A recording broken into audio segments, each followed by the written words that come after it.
Hello and good morning, everyone. You are live with King Sigma for another think tank discussion. It's January 26th. It's Sunday morning.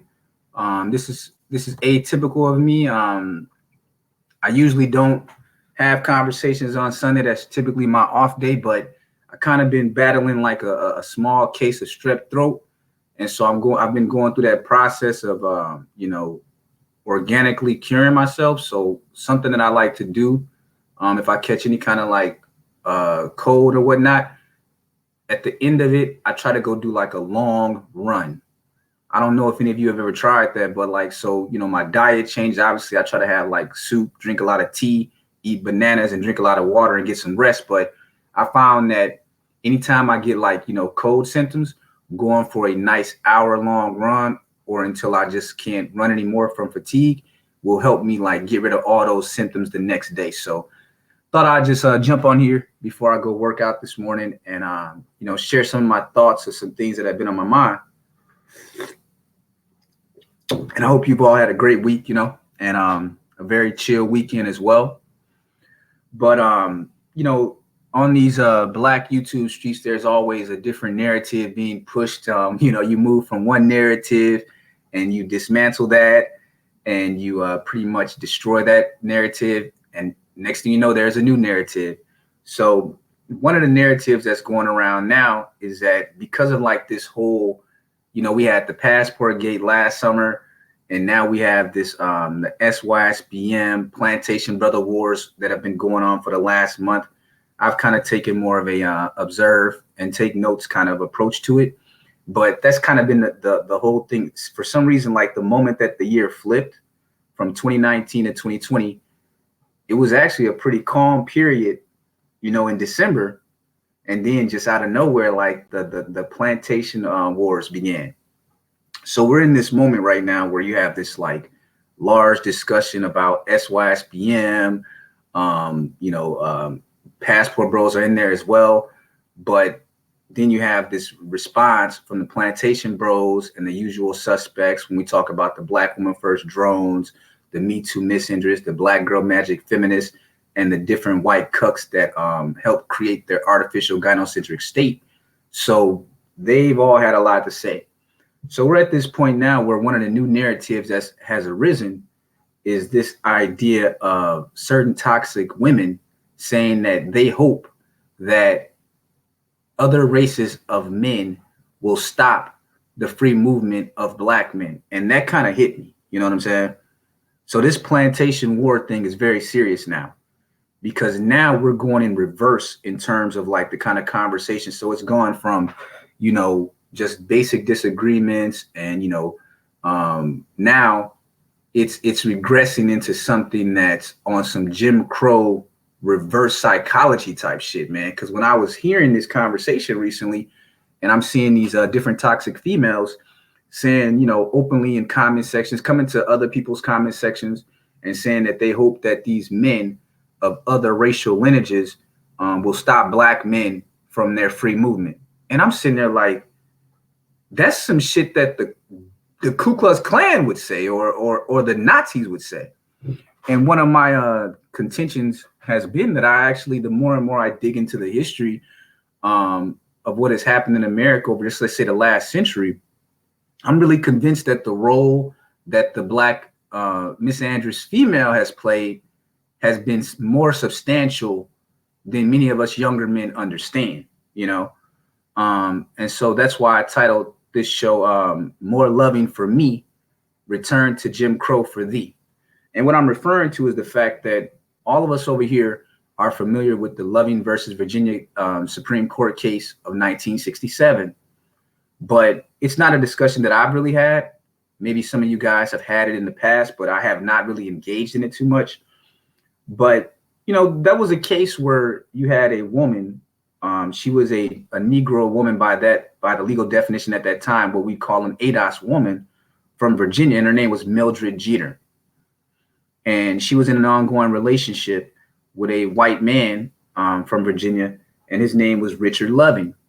Now, the Lovings had gotten wed in Washington, D.C., because at the time, in 1958, it was illegal for what they call miscegenation at that time, which that referred to, just the mixing of, different racial groups as defined by law, whether it be through marriage, cohabitation, sexual relations, or procreation. So the miscegenation thing is very interesting. It was something that most people, especially those that call themselves progressive, would have thought that that conversation was finished in the 60s. But apparently it's strange. So on one hand, we talk a lot about Swirl Mountain over here. We go over the cases, we go over the different dysfunctions of it. But you'd think that these women would be happy that more and more Black men are leaving them alone, going their own way, finding women that they can find that are cooperative, that are attractive, that are feminine, that are loyal, and that give them the admiration and the peace of mind that they seek. You'd think that this would be celebrated. But for whatever reason, we're getting actually a reverse. So the Ku Klux Klan is pretty much going underground. Now they walk around amongst us in business suits, and they don't have that look now. A lot of these Black misandrists, they have joined and become the new Ku Klux Klan, in my opinion. So the same arguments that they were making back in the 50s and under the Jim Crow Apartheid regime, now you're starting to actually see a few Black men themselves make these kind of arguments, but a lot more Black women are starting to make these, putting out these narratives and this commentary that they hope that, you know, white men and Asian men and Latino men will stop black men from pursuing their interests. And I thought that was interesting because the whole Loving versus Virginia case was built on the 14th Amendment, right? So the Loving versus Virginia case, you know, the ruling was a unanimous decision at the Supreme Court, and they basically used the due process and the equal protection clause to say that all of those miscegenation laws were illegal, they were unconstitutional. Now just think about that, what we were saying earlier. So a Negro woman, an ADOS woman, and her white man are the ones that brought the case that overturned miscegenation throughout the contiguous United States. Just really think about that. Now, remember the date that I said they got married. So they couldn't get married in Virginia in 1958. So they went up to DC and got married. They tried to come back to Virginia after getting married, knowing that the law was said that they could not. So it was basically like Mildred Jeter was kind of like the Rosa Parks of the miscegenation. You know what I'm saying? So they knew that they would get arrested and they knew that they would have to go to court, but they wanted to start a case that they could overturn the barring of the black female being able to, once she climbed Swirl Mountain, to marry her bottom shelf Brad. So they ended up being arrested. They were quickly charged with breaking what was called the, at that time, it was what was the name of the law? There was a specific law that they had in place that had actually been on the books since 1924 in Virginia. And it forbid any kind of racial mixing based on what they defined as racial mixing in their laws. So they knew it was called the Racial Integrity Act. That's what it was called. So that was the actual law down there in Virginia at the time that they were arrested. So under the Racial Integrity Act of 1924, it had, like, you know, different definitions of what you couldn't do. And so one of them was that, you know, if any white person intermarried with a colored person, because that was the legal definition of what we call Native Black Americans today, some people call ADOS or whatever, and or any colored person intermarried with a white person, he shall be guilty of a felony and shall be punished by confinement in a penitentiary for not less than 1 or more than 5 years. And that was the main, that was again, so this wasn't just applied to like black people. This was a part of their code telling white men, you can lay up with these women, but you damn sure are breaking the white supremacist code by marrying a black woman. So this guy, Richard Loving, he wanted to, you know, marry this Negro woman, Mildred Jeter. So they got married in DC, came back, ended up being arrested. So they took a deal. So they pled guilty to the charges, but they had a choice between 25 years of being barred from the state of Virginia. So they were going to be barred from Virginia until 1984, or they would go to prison. So initially they accepted the leaving Virginia, and they went back to DC. But there were people that were in their ear, and, you know, being that he was a white man, he felt like, I'm a white man, I have a right to do whatever the hell I want to do. I'm a white man, I have white man's rights. So he really pushed it. So he went back to Virginia, and they filed that case, started in 1963. Now think about those dates for a minute. Just really think about the dates that we're talking about. 1958, 1959, when they were arrested and exiled from the state of Virginia. And then 1963, like 4 or 5 years later, they're back in the courts trying to fight for their, Swirl Mountain Love. The reason those dates are so important to me, at least, and why I thought to have this conversation, is because that was during the peak of the civil rights movement, you know? So think about that. During the peak of the civil rights movement, Mildred Jeter, she was running around trying to get married to her bottom shelf Brad at that time. So I was thinking to myself, like, what are some of the most important events that happened in Black history at that time? So the year that they got married, literally at the month that they were getting married in Virginia, on June 29th, 1958, the Bethel Baptist Church in Birmingham, Alabama was bombed by the Ku Klux Klan. That same summer, the Supreme Court ruled that the NAACP was not required to release membership lists to continue operating in the state.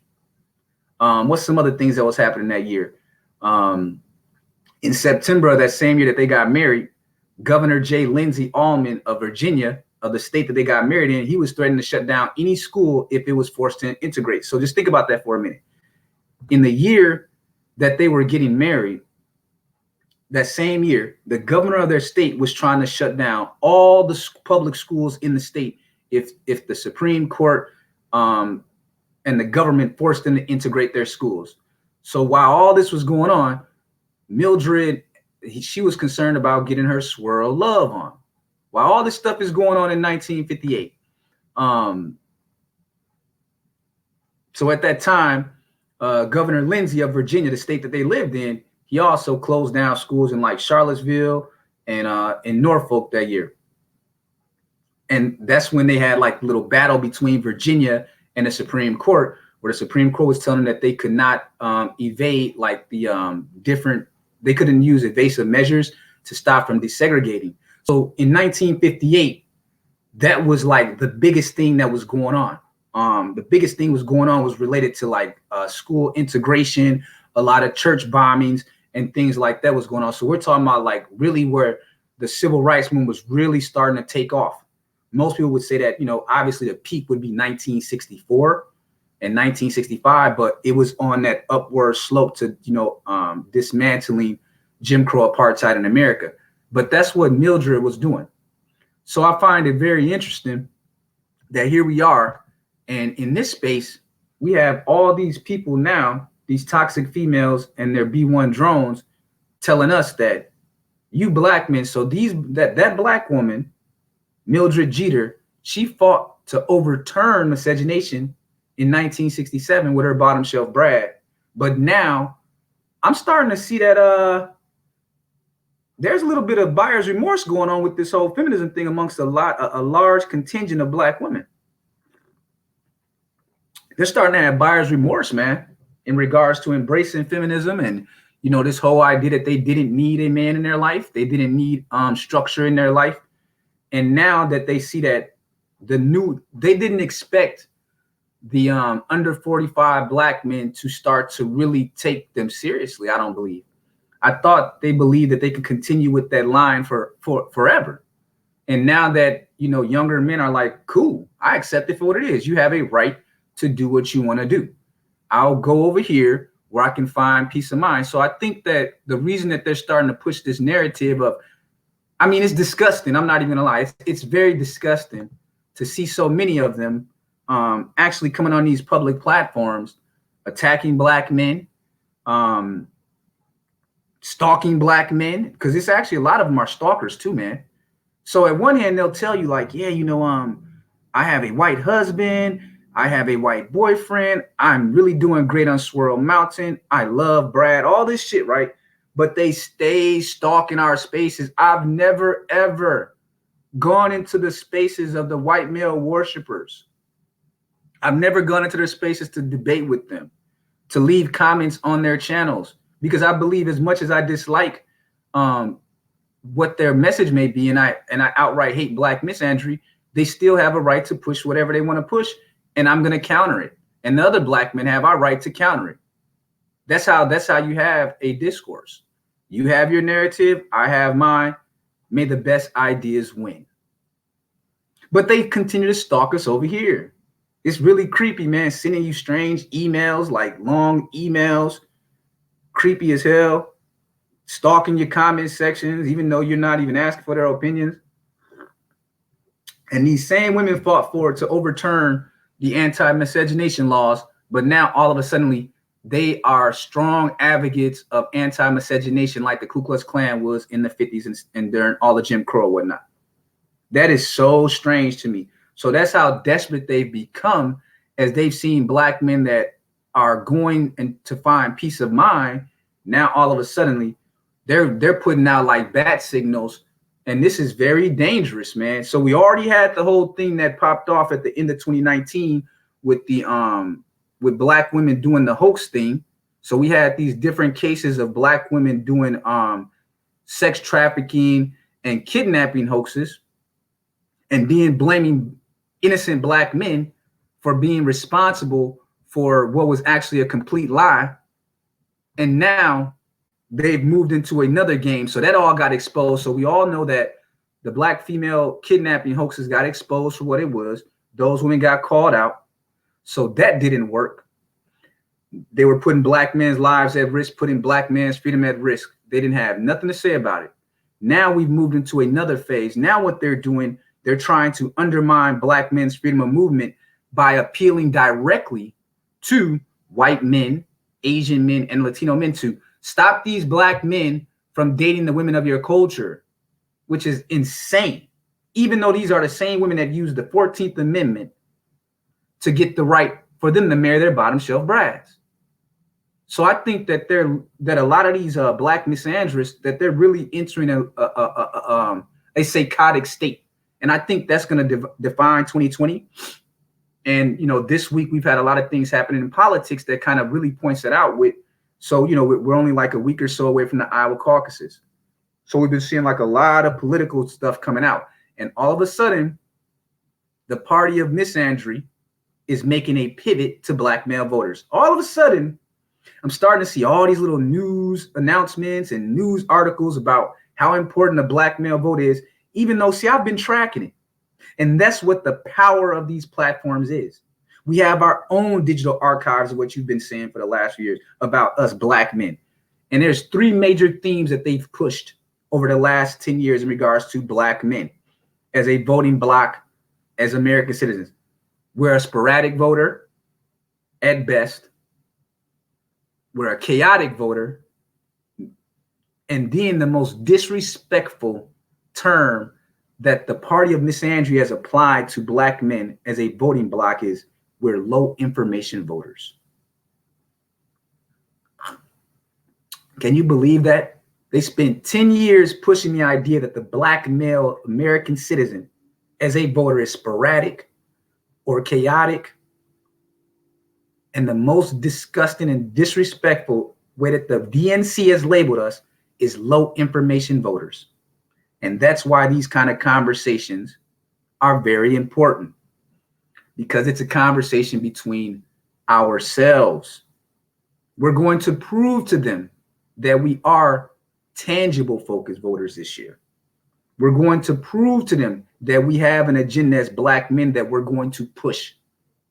We're going to prove to them that we're not only are we not even close to being low information voters, that we're almost on par with the politicians or above them ourselves. We're going to prove that before November 3rd, 2020. I promise you that. I guarantee that I will not put out any message in this space that will not help you become a more high-informed voter this year. That I will promise you. I'm only going to put out things that are going to make you a more high-informed voter. You're not going to be a chaotic voter this year. You're going to be a very concise and strategic voter this year as black men. We're going to make the whole country shake in their boots over the next decade. That is a promise that I can guarantee you. Because now I know that what they fear more than anything is us becoming high information voters and very targeted actors. We're going to get tangibles or there won't be no voting. Black men have already proved that they will pull out of either party. Neither one of them really represents what we're trying to do. It's just that one party is more directly against us and another party is indirectly creates programs that have some benefits for us. But in reality, black men will 100% pull out of this shit if we don't see tangibles directly where they say these are for black men for something like homelessness. Being that black men are the face of homelessness, they're going to have to come out and say, we're going to get all of these black men off the streets and we're going to push out illegal immigrants that have taken resources that should be going to those black men that are on the streets. If it ain't something direct and tangible like that, we're pulling out. And if they want to call our bluff, go right ahead. We're already the face of homelessness. We're already the face of mass incarceration. We're the face of homicide. We can't go any lower. We're the only group in America that has a designated female counterpart that works directly with the Ku Klux Klan and the Nazi Party against us, and with the radical feminists against us. We don't have anything to lose. What is it for 20 million black men to sit out the 2020 election? It's nothing for us. It's nothing. We're not the one that are getting the benefits of the welfare state. Stop it. So yeah, that's a narrative that I want you brothers to be on the lookout for. That is growing. So in order to recover from the black woman kidnapping hoaxes of 2019, you have a black woman. They're starting to push this bat signal out to the other black misandrists and enemies of black men, saying that you have our permission, you have our support to stop these black men from pursuing their freedom of choice, their freedom of movement. In fact, we're willing to overturn Loving and Virginia of 1967 if you will stop these black men from enjoying their happiness. If it's one thing that America is agreement on as a society, is that black misandry is the only officially acceptable form of hatred toward any group in America. It is only black men that and black boys that are allowed to be openly disparaged, denigrated, and hated by all of society. It's the only form of hate that you get a pass on in 2020. And that's why I get to the point of some brothers saying things like, man, it's a lost cause. No, it's not. This shit is just beginning, man. I'm reading lawsuits against the Southern Poverty Law Center, Gavin McInnes case. I've been reading his motions. I read about the Covington dude. Do you guys know that the teenager in the Covington case with the lawsuit against CNN got like $270 million in a defamation case, man? You guys probably didn't even read about that. So you thought it was a lost cause. No, no, no. You're being heard. And there's nothing that they fear more than black men becoming politically savvy, high information voters, tangible focus. That's what they fear more than anything. And in this space, oh, we're going to get there this year. You all going to know the Constitution before this year is over. And so I just think it's funny, man, that, you know, the 14th Amendment, that's so critical to black men. If it wasn't for black men, the native black American man, there would be no 13th Amendment. There would be no 14th Amendment. There would be no 15th Amendment. Those are called the Civil War amendments. At least 300,000 black men fought during the Civil War, put their lives at risk at a time when they were denied so many of their citizenship rights, and the courts would tell them that they weren't even human. They fought for that. Black men bled so that the 14th Amendment could be passed. And in 2020, we're the only group that they say should not get the protection of the 14th Amendment. Can you believe that disrespect? And the same women that used the 14th Amendment that was grown out of the blood of the soil of black men, they used it so that they can go marry bottom shelf Brad. Black men didn't step in and say, hey, don't do it. Black men, they said they had parades the day that Mildred Jeter went off and married that bottom shelf Brad. See, black men have never considered themselves at a loss when these women leave. No, they consider it a gain, because I would rather you go be with the man that makes you happy than to be with someone that you hate every day. And that's really where we're at now. See, that's the difference. I can say openly, if you really hate black men that much, go be with Brad. We want you to use the 14th Amendment to go pursue your happiness, because we believe in the actual ideas of the U.S. Constitution, life, liberty, and the pursuit of happiness. See, the thing is, the misandrist does not believe in that. They have a very tyrannical police state, communistic kind of mentality. The law should be whatever they feel on any given day. There is no objective ideals or principles in the mind of the black misandrist. That's why the Ku Klux Klan and white supremacists have always had these ideals on paper. They've always pushed it as a social standard, but never applied them to us black men. That's why they can do that, because they believe in the principles only apply to white society. And these misandrists, the black female misandrist, she supports that. She supports that white supremacy. She's always been supportive of anything that limits the freedom of choice and the freedom of movement of black men. And that's why we see them now rejecting the same 14th Amendment that protected their right to marry whoever they wanted to marry, because they never believed in it. They were only thinking about themselves. They never thought about the unintended consequences of these things. There's always an action and an equal action, or even a greater reaction sometimes.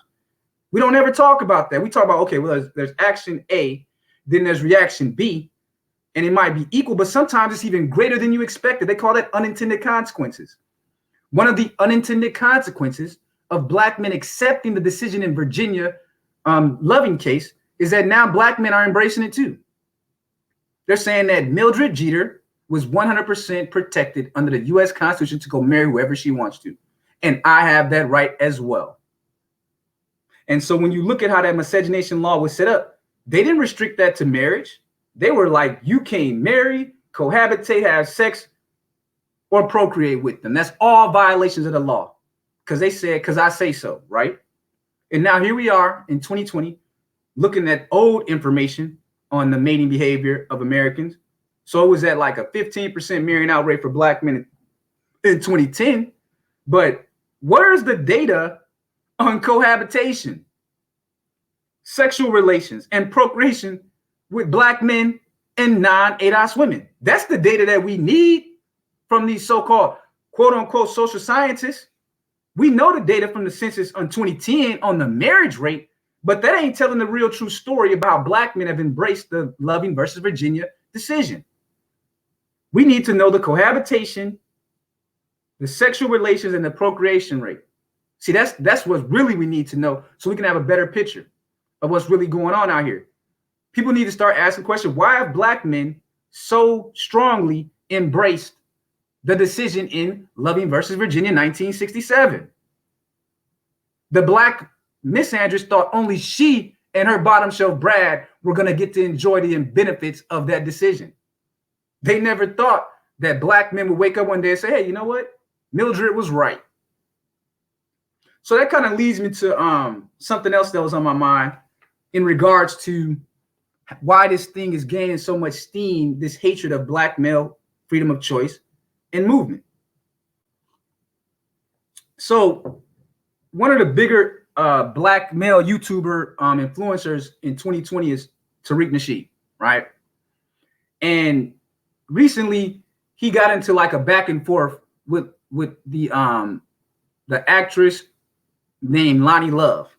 So in this space, lots of us have been talking about the comments that she made against Black men while being in a relationship allegedly with a bottom shelf Brad that she's taking care of. So she's in this situation with this unemployed bottom shelf Brad where she's taking care of him and whatnot. And she goes on the show The Real and makes these disrespectful comments about all Black men based on the limited amount of Black men that she's had contact with. So again, there's this idea. In this space, I always do my best to make distinction between Black women, Black whores, Black misandrists, and white male worshipers. I try to make distinctions. I go out of my way to do it for a reason. Because one, I don't believe that all Black women are Black whores or Black misandrists or white male worshipers. And there's a reason why I stick to that idea. Because if I was to believe that every ADOS woman fit into those categories as toxic females, that would be disrespecting the good Black fathers out there. When you say that all ADOS women fit the file of a Black whore, a Black misandrist, or a white male worshiper, you're also disrespecting Black men that are good fathers. Because there are Black men out there that are raising feminine, attractive, cooperative Black women. But they're becoming more and more rare as more and more of them have been pushed out of the house by the acceptance of Black misandry among certain groups of Black women, which are in the super majority. We know what that majority is. We're talking 75, 80%.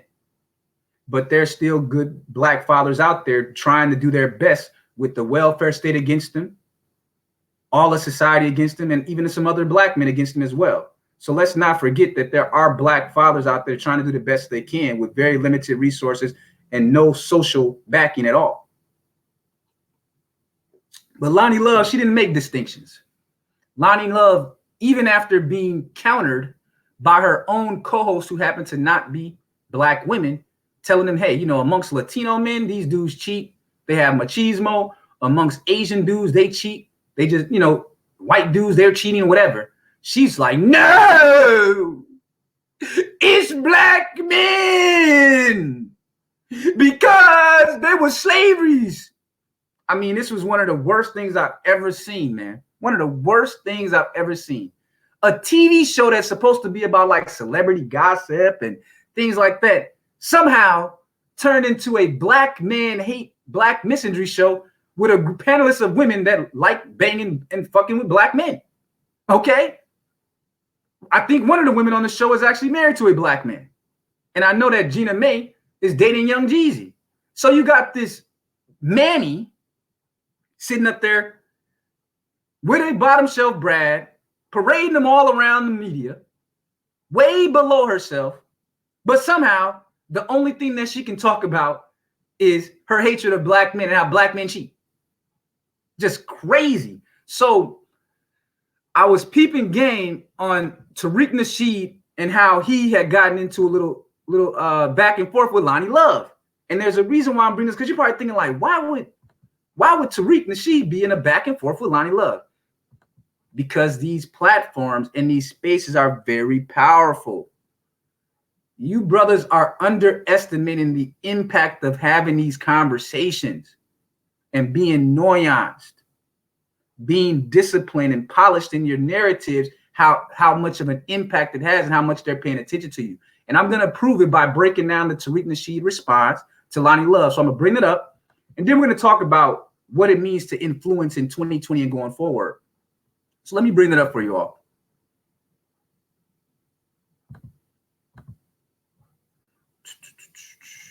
Okay, all right.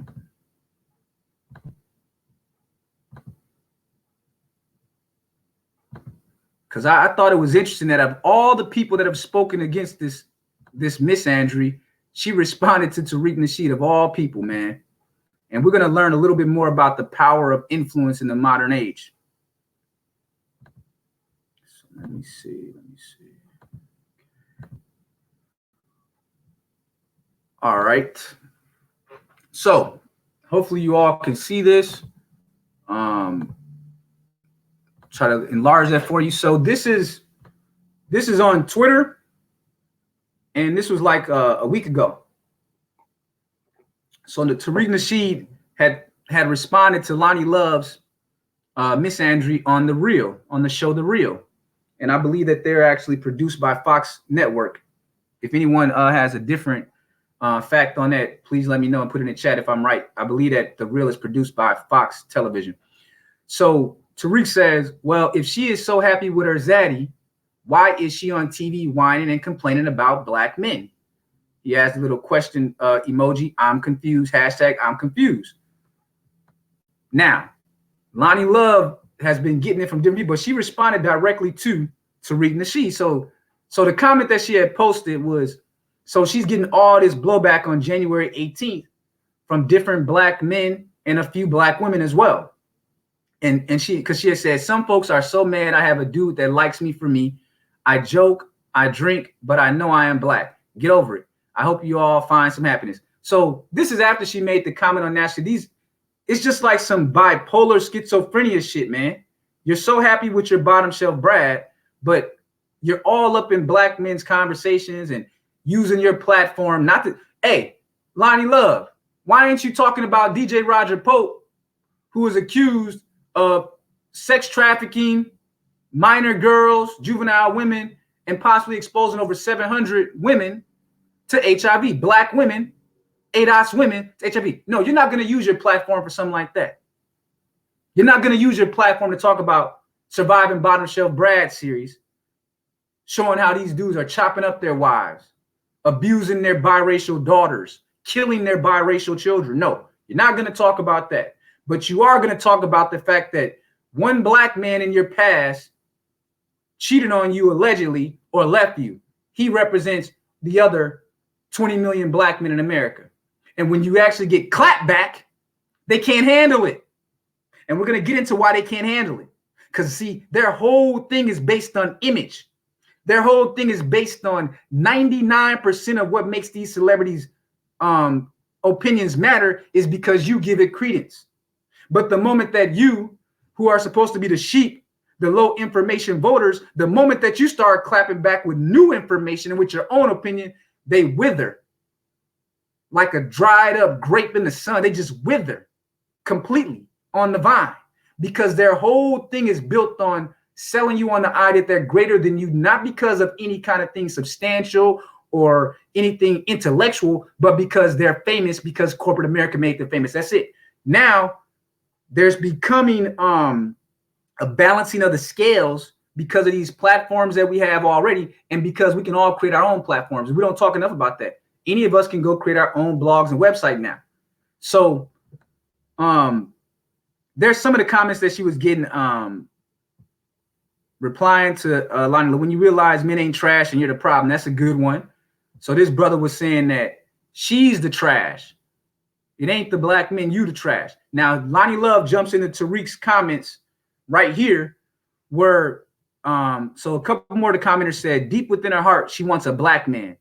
What? And then it says, what sane queen doesn't want a king? That's some of the comments in Tariq's thread. Now here's where Loni Love is. Now she responds to Tariq's and she says, not whining T, never would I do that, ... I mean, so apparently whatever Tariq said hit her hard, and she's supposed to be greater than him. She's supposed to have more influence than him. That's, see, by these celebrities showing their cards like this is so powerful for you listening today. You have the power. You were always the power. In a government and a social structure like America, one of the great things is that we can use these platforms to speak our minds. Even when they try to censor, you just go build your own platform. But they're not going to be able to stop it. So Loni Love had to jump into Tariq's thread and respond to him because he has that much influence and reach now, even though he ain't been in no movies or anything like that. But in these spaces, influence matters. So her only comment to him was, not whining T, never would I do that. So she didn't consider her talking about how black men cheat before millions of people to be whining, but she had to respond. So I'll read a couple more comments from the thread. So another commenter said, I'm surprised you had the audacity to respond. You must like the attention, whether it's good or bad. You and your painter actor boyfriend are enjoying this attention. Watch Corey Holcomb's latest 5150 show. You'll definitely love that then. Someone else says, nobody checking for no damn Loni. Far as we're concerned, he can have her. And I hear that sentiment amongst a lot of black men. We don't care. Go away. Go be with your bottom shelf Brad. Go pay him off just like Aisha Tyler did. But you're going to stop with the black misandry. Because you can't use, well, if you say something against the black misandries, we're going to do this. No, you can't. We can fund ourselves now. We can fund our own websites now. We can fund our own blogs. We don't have to go to the bank to get a loan to fund a blog anymore. You don't have to go to the websites, get a loan from fucking Google to set up a website. You buy the website, and if you have a big enough audience, they'll support it. So that's the reality now. So someone else says, and I hope she finds a gym membership. Love the savagery, love it. Because behind the scenes with Zaddy might not be all sunshine and paradise. And that is a powerful statement right there. Because behind the scenes with Zaddy might not be all sunshine and paradise. And we know that could be the tagline for the Surviving Bottom Shelf Brad series. Behind the scenes with Zaddy might not be all sunshine and paradise. And the clock is ticking on her. Tick, tick, tick, tock. On her Bottom Shelf Brad relationship. We're going to start getting the clock in the Surviving Bottom Shelf Brad series for these fake-ass, phony relationships. So I'm just going to read a couple more comments. Good question for Loni Love. Go be happy with your Zaddy. And there's a mixture of men and women in this chat. Only thing black in this picture is her wig. She just needs a better wig. So here's a cat. He says, see, the he likes me for me language. I said it before. This is Negro bidwench code. These Negro bidwenches know they have to first claim, 1, they were disrespected and rejected by black men. 2, Zaddy was the first to accept them. In order to smokescreen their surrender to white supremacy. That's very powerful what the brother said right there. That's what I was talking about earlier. They chose white status biscuits over racial pride, unity, and black men are the patsies in this Negro bidwench scheme. 100. So, man, salute to you, man. That, he said it better than I could. He said, in order to smokescreen their surrender to white supremacy. So I'm going to go ahead and leave that part there and get back to the chat. But Yeah, there it is, man. And I thought that was very good to see that someone who is supposedly on TV, someone that's backed by like corporate America and all that, had to stand down when countered by someone that's on social media. Now, you're probably wondering, why do I believe that Loni Love had to respond to Tariq Nasheed? Here's the reason why. And these are some facts for you that you can ponder yourself. So when you look at the situation that we're in 2020, there's a shift from celebrities having the power of endorsement to what we call influencers, or those that just have a channel like myself, or social media platform and channels like a Tariq Nasheed. Even though someone like me is a small individual person, I still have an influence because I have brothers having a conversation with me. That's powerful, because before, even to get just like 100 people in one room, you had to be in some kind of organization or something, a celebrity or something, to get 100 people just to listen to you. That was never historically an easy thing to do before the internet. So now you have like a lot of corporate America, they're paying attention. You see it in the politics, and the power is shifting to these social media influencers. And that's why Loni Love had to respond, because modern influencers are the social media personalities now. See what I'm saying? Now, that's probably for like a lot of people that are over 45, that hits different for them, because they're expecting like television, corporate magazines, corporate news. But no. Under 40, 85% of their information is coming from social media. And when you look at Americans under 30, they're getting damn near all their information from social media now. So that's where this thing has way more power than y'all think. So when you look at someone like a Tariq Nasheed, this dude has like 121,000 subscribers. And this is where we're going to get into the influence part, right? So I'm gonna use like a couple test cases to give you an example of why this even hit me hard when I was reading the Loni Love response. I'm thinking like, why would she respond to Tariq Nasheed, right? So I'm gonna give you these 7 cases, and I want you guys to go do your research and think about why they fear free-thinking black men anywhere in this social media now, because we're all putting out our different messages that are all counters to black misandry. So Tariq Nasheed has 121,000 subscribers. Now, what is his views per upload like, right? He gets on average about 99,000 views on an upload within 2 days. 99,000. Now let's use a comparison to him. Now Loni Love is on The Real.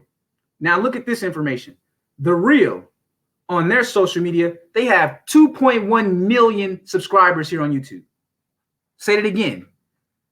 2.1 million subscribers.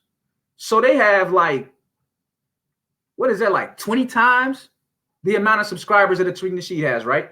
But they only get 50,000 views on average for one of their uploads over the course of 2 to 7 days. Because you know that's kind of how when you do an upload, it kind of peaks in the first 48 hours and then it's downtrends on average. Every once in a while, there's an outlier that maybe you posted a video and it goes viral like a year later. That can happen, but that's rare. So now look at, now make that make sense to me, audience. How is it that someone with 121,000 subscribers gets almost 100,000 views on average per video, but a corporate-backed television show having, actress strong, all the actors come on their show, and they still are only getting 50,000 views per upload? This is powerful, okay? With 2.1 million subscribers. Okay, let's do another case. Someone like the Black Authority, right? Jason Black of the B1 Network. He's another good example. So he has 87,600 subscribers, yet he gets more views per average upload than The Real, 58,000. So he gets about 58,000 views per upload. And on a live, he can pull in anywhere between 2,000 to 3,000 live watchers on a live stream. One man. Now, remember what we're talking about. Remember what we're talking about. Tariq Nasheed is just one dude. He's not part of any organization. He's not backed by corporations. Jason Black, one dude. He doesn't have guests on his shows. He doesn't have Jamie Foxx and coming through to talk about Just Mercy. He don't have Serena Williams coming on there to talk about her Zaddy Love. It's just him doing commentary for the most part. But yet, both of them, I mean, Jason Black having 58,000 views per upload, that's important. That's influence. Now Now I want to go to more of a traditional example. So we're going to look at Madame Noir, Black Enterprise, and Roland Martin. Now, check this out. These are all, so all of us grew up with a Black Enterprise magazine on the table, on the coffee table. All of us did, right? Now, someone explained to me how Black Enterprise magazine, with all the corporate funding they got, with all the advertisement dollars they've gotten over the course of the last half century, they only have 12,400 subscribers on their YouTube channel. And again, like I told you, the audience is here on social media, not on television anymore. But Black Enterprise, you can go check right now, only gets on average about 2,843 views per upload. Now, why is that crazy? I get that many views sometimes. I get on average around 2,000 to 3,000 on some videos and more. I've gone as high as having one viral video hit 212,000 views. So if I can go viral, or if I can on average get the same amount of audience views as a Black Enterprise, there is a glitch in the matrix. There is a revolution in the matrix going on. And what they want to do, they don't want you to understand how much power you actually have. And that's just from like the commentary and the conversation. When you actually start putting dollars behind your narrative, these people are going to lose their fucking minds before the end of the year. So again, Black Enterprise, a magazine that we all grew up reading. Our parents read it. It was on the coffee table. They're irrelevant now. Irrelevant. They can bring in all the celebrities they want. They can put all these different people on the front of their magazines and interview them, whatever. But the people aren't listening to the celebrities because they know now that those who are mostly bought out and that they're only being parrots for corporate agendas that are not in their best interest. We're in an interactive age now. Your audience, there isn't no third wall anymore. The wall has been broken down. Now it's talking directly to your audience and in your think tanks now. And that's what they're afraid of. So now let's go to Madame Noir. That's a more interesting case because they're really a outlet that really pushes like the white male worship. They really push the Black girl magic feminism. What are the statistics on Madame Noir? Now we're talking influence here. Madame Noir has 228,000 subscribers on her YouTube channel. Corporate backed, celebrity backed, all that, right? They only get on average 1,407 views per upload. You can go check that out yourself right now. Just really think about what I just said. So you got Black Enterprise, Madame Noir. They combined barely get 5,000 views per upload, even though combined they have around 240,000 subscribers. And they have all the backing of corporate America. And they still can't get over 5,000 combined. So when they say that the old Black media is dead, it's been dead. All of us, even though we have divergent opinions and we have different perspectives on how we fix this Black misandry epidemic in America, we are really the new Black media because the Black media is you and me. The consumer has become the producer, consumer producer, I guess you would say. Now, another guy who has the most subscribers on this list that represents a part of the old Black media, Roland Martin. We're all familiar with Roland Martin. Just like Black Enterprise, we all grew up listening to Roland Martin on CNN and things like that. Now, Roland Martin has 422,000 subscribers. 422,000 subscribers. So he has about 4 times the subscribers as a Tariq Nasheed and about 5 times more than the Black Authority. Yet, he only averages around 12,400 views, even though he's uploaded damn near 10,000 videos to YouTube. Now, someone explain that to me. Roland Martin is only second in subscribers of the list I gave you behind The Real, which again, The Real is currently on TV, has like 4 or 5 co-hosts, and they bring in all the celebrities. They have 2.1 million subscribers. They get on average 50,000 views. Roland Martin has 500,000 subscribers, but only gets about 12,400 views per upload. He gets about 10% of the views that a Tariq Nasheed gets. Just really think about that, and about a quarter of what the Black Authority gets. We've entered a new era in terms of communication, in terms of putting out your narrative. So when you brothers are like, why are they over here? Why are they stalking you? Why are they trying to distract you? The reason that they're trying to distract is because they know now that you are finding out that you had power. This whole time, they had you looking at a wall with no mirror, and in your ear, they were telling you, you're a kitten. You're a kitten. And what has happened, Black men in these different spaces throughout social media are saying, look, let me put this mirror on the wall for you. The whole time that they told you that you was a kitten, that you was a peasant, that you were a slave, you're actually a warrior king in rags. That's what they didn't want you to ever find out.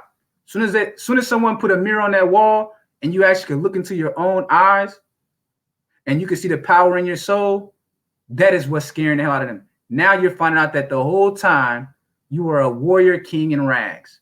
Yeah, you got rags on. They tried to keep you in the peasant class, but now we have the power to pull ourselves out of the peasant class. That's what we're going to do this decade. We're encouraging brothers to develop new skills. We're encouraging brothers to do deep self-development for the next decade. We're not doing 24-hour plans anymore. We're not doing 3-month plans. We need Black men to look in the mirror and say that this decade becomes the Native Black American man's decade. He becomes the central point of his existence now. Nobody else. I don't care what the Black girl magic feminists say anymore. You can't put your bastard children before me and make me shed tears anymore. In every revolution, there are civilian casualties. And in the ongoing gender war against Black men, one of the casualties is going to be the bastard baby making class. They are going to be a casualty of a war that they sided with the enemy. They're going to have to suffer because now they're finding out that their enemy is not coming to save them either. They thought that Bottom Shelf Brad was coming to save them. No, he's not. A brother sent me an article. I can't think of who it was. Damn. A brother sent me an article where Black feminists are starting a war over breastfeeding with white women. So now one of the things that the Black girl magic feminist is doing, she's become so drunk with her power. She's become so corrupted by her power. Now she's going at the white feminists that empowered her to be in the position she's in. She's saying that white women are to blame for Black women not breastfeeding Black children. So now they've started up a little mini battle between the Black feminists, and they had that whole women's march where the Black girl magic feminists tried to take control of it. And the white women said, we would rather cancel our march than to put you women in charge of this shit. So they got their own war going on now. Soon, the Black girl magic feminist is going to be in a firing circle, and she's going to be the one being fired on by everybody. Black men, we've already survived that circle. We've always survived that circle. We can live with the least amount. We are the natural survivors of the American matrix. We already have everything that we need. So now they're complaining that white women are responsible for them not breastfeeding their Black children. So it's always someone else's fault. Black men aren't blaming everyone else for our problems anymore. We are to blame for our problems because we haven't stood for ourselves in generations. And we haven't said it loudly enough what we're going to stand for. So that's how we're going to win, because we're going to take accountability for any victories that white racists have had against us. We're going to take accountability for that. Any victories that the Black girl magic trader has had against us, we're going to say that we dropped the ball. But we're not fucking dropping the ball no more, man. We're attacking every Black misandrous narrative going forward. So yeah, the thing with the Roland Martin was just really strange to me, man. I'm looking like this dude has 422,000 subscribers, and he can barely get 12,400 views on an upload. And that's only that average is only that high because a lot of his videos were made when he was still with like CNN and News One. So you got to keep that in mind. But if you actually looked at just like his last year, especially last 6 months, it's probably more like 6,000. So between Madame Noir, Black Enterprise, and a celebrity like a Roland Martin, who was backed by CNN and News One at one time, they can barely get 15,000 views on average per upload amongst them all three put together. And that's why Loni Love responded to Tariq Nasheed for those that were surprised, because he actually gets twice the viewership that they do. And that's not saying how much the impression, because you remember they look at it from the viewership, but they also talk about reach and impressions. So you may get 100,000 views on an upload, but the reach might be 6,000. It might be like 600,000 to 1 million based on impressions and reach. That's why she had to respond to him. And that's why they can't stop this momentum that's coming now, because we don't have anything to lose at this point. They put out the report, Black men are the face of homelessness. And they attack those that are trying to get Black men off the streets, like a Dr. Ben Carson, who is now in charge of HUD. He's trying to make priority for Black men. And they're saying, no, make priority for illegal immigrants. Give them the $140 billion that you put every year towards them. Don't give that to Black men. Nobody is fighting for Black men that you are familiar with. You got people like a Ben Carson, Dr. Ben Carson. He's called a coon for actually putting Black men on a priority in his HUD housing. He's called a coon for that. So the whole idea of labels has disintegrated in the face of reality in 2020. That's why I don't like the labels like Republican, Democrat. I'm an issues person.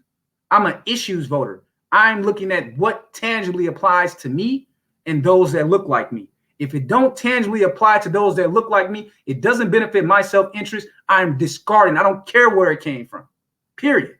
So that's where I'm at. And I'm going to use this platform to continue to put out my agenda and what I find to be valued. Everyone knows where I stand on different issues because I've said where I stand.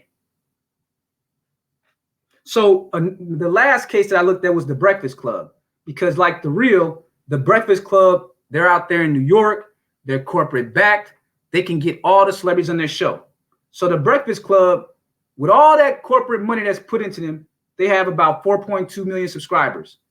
Now, they get around 285,000 views per upload. So they get about 2 times the amount of Tariq Nasheed. Now, again, remember what we're talking about, though. So the group that I've been to, the control group, the corporate group, backed by corporate money, told what agenda to put out, given all the advertising dollars, right? Tariq Nasheed, one man, the Black Authority, one man. But they're able to compete with the real, and they're able to give real competition, and they're close this year. By the end of this year, those two individually may surpass the Breakfast Club in terms of views by the end of this year. So the Breakfast Club, again, 4.2 million subscribers, around 285,000 views per upload. But remember, these are guys that they got to bring in all the top actors from Hollywood. They get to bring in all the top artists. They got to keep this line of guests coming in order to even stay at those numbers. If they were forced to do just straight commentary and talk directly to the consumer without the medium of corporate dollars, where would they be? They'd be in the same position as Madame Noir, Black Enterprise, Roland Martin. So I don't want to hear no brothers coming to me talking about it's a lost cause anymore. It's not a lost cause. We're just getting started. We're just now starting to have the courage to raise our hand. We're just now having the courage to beat our drum. We're just now having the courage to raise our flag. So don't tell me it's a lost cause, because the facts deny everything that you say. And I know that you've been beaten down. That's why some of you brothers say, oh, it's a lost cause. It's not a lost cause. We're just getting started. I just had like one other point.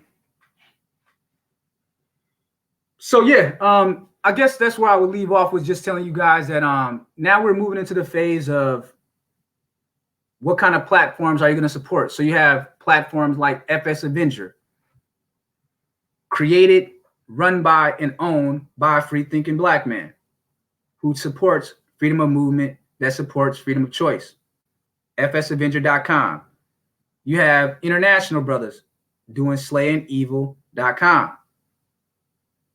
Go subscribe there.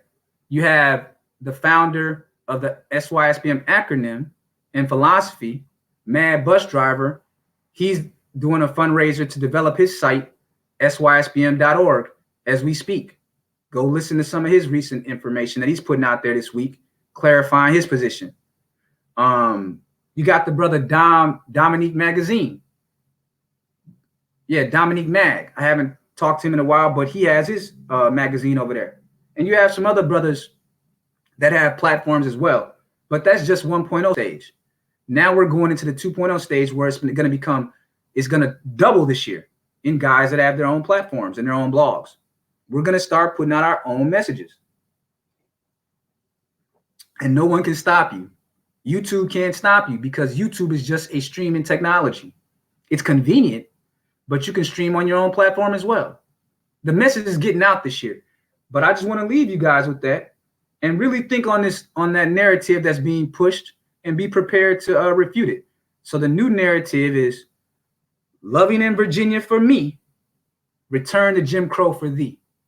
You have black misandrists that hate you so much, that hate the very sight of you because you remind them so much of themselves, that they're willing to pledge allegiance to other men of all different races to stop you from your freedom of movement. That's how serious it's getting now. They're willing to go on record and go public telling men of other races how bad you are, how you do this, you do that. You don't deserve your human rights.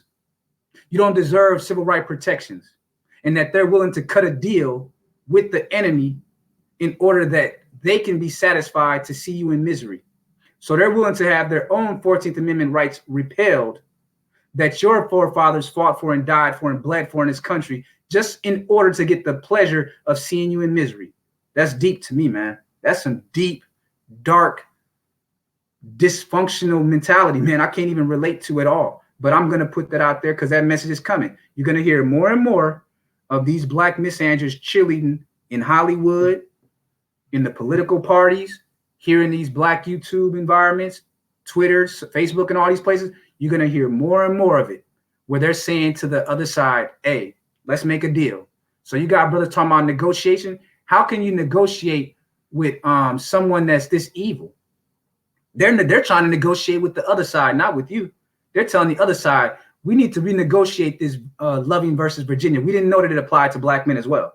So maybe we can sit down with the Ku Klux Klan because we both hate black men and come up with a deal. So that's where they're at right now. So with that said, I'll just leave you guys with this, man. Just let it sink in the fact that the party of misandry for all of this decade has been putting out a message, 3-point plan, where they say the black male voter is sporadic, chaotic, low information voter, and when all else fails, he's a Russian bot. That's what they've been telling the whole world publicly. Total blatant black misandry. But now that we're in 2020, now they're going to make that pivot and say, oh, black man, we love you. We love you, black man. So with that said, I'm about to get my workout in, try to beat the last symptoms of this strep throat, man. But it's just something I wanted you guys to think about, you know, as we approach this next week and we actually get really into the middle of this political year. Whatever the outcomes are, our agenda is not necessarily the agenda of the mainstream, and we need to keep that in mind. So with that said, you all have a good Sunday, and I will talk to you all next time. Peace.